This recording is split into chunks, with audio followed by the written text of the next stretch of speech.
पाठ 2। मेहनती अमर। शिवपुर गांव में अमर नाम का एक अनाथ बालक रहता था।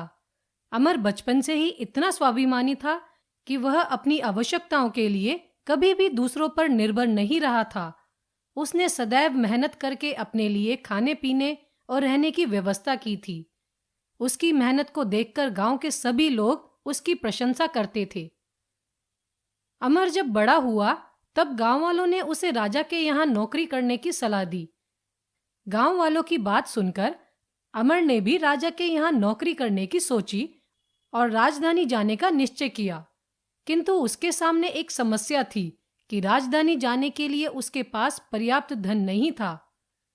तभी अमर ने इस समस्या से निकलने के लिए एक तरकीब सोची और दूसरे ही दिन वह राजधानी की ओर रवाना हो गया।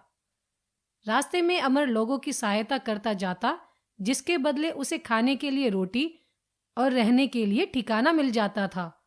इस प्रकार महीने भर की यात्रा के बाद वह राजधानी के बाहरी हिस्से में पहुंच गया। थकान के कारण उसे जोर से प्यास लग रही थी।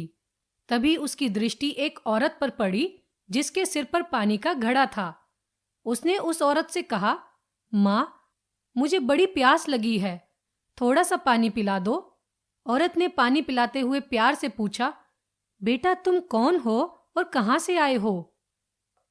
अमर ने उसे राजधानी आने का अपना उद्देश्य बता दिया।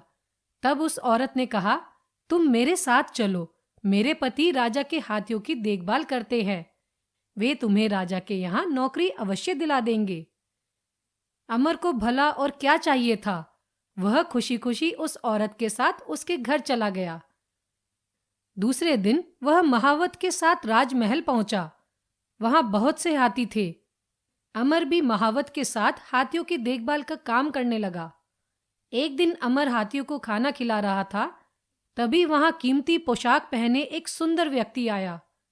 उसके चारों ओर बहुत से लोग थे। अमर समझ गया कि ये ही राजा है। उसने झुककर राजा को प्रणाम किया।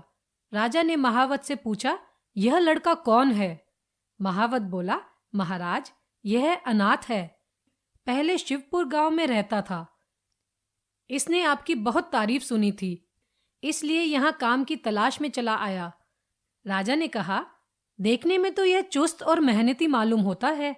अमर राजा के मुख से अपनी तारीफ सुनकर बहुत प्रसन्न हुआ।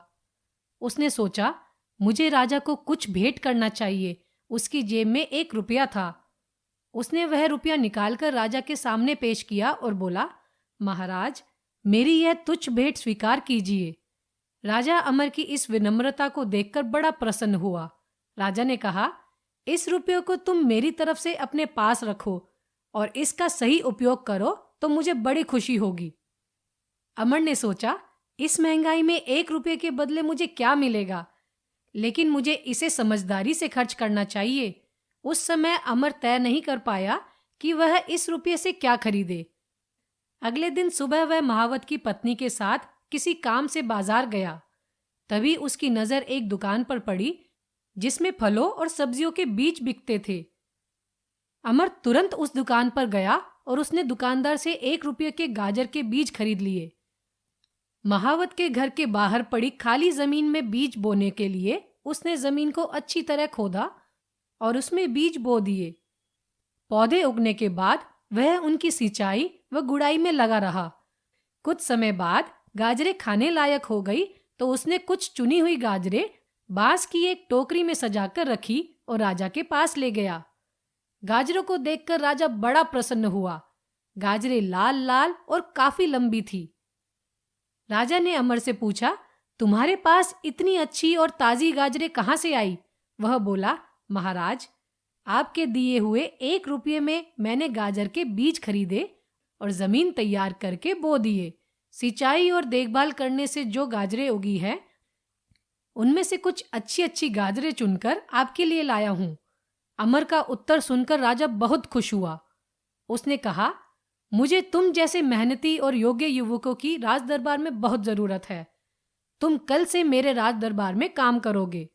राजा ने अपने सेवकों को आदेश दिया, ये गाजरें रसोई घर में पहुंचा दी जाए और दोपहर के खाने में परोसी जाए। दूसरे दिन से ही अमर राजा के दरबार में काम करने लगा। वह मेहनत से काम करता और सदैव प्रसन्न रहता। राजा और उसके दरबारी उससे बहुत खुश थे। दिनों दिन राजा का विश्वास उस पर बढ़ता गया और अंत में राजा ने उसे अपना अंगरक्षक बना लिया।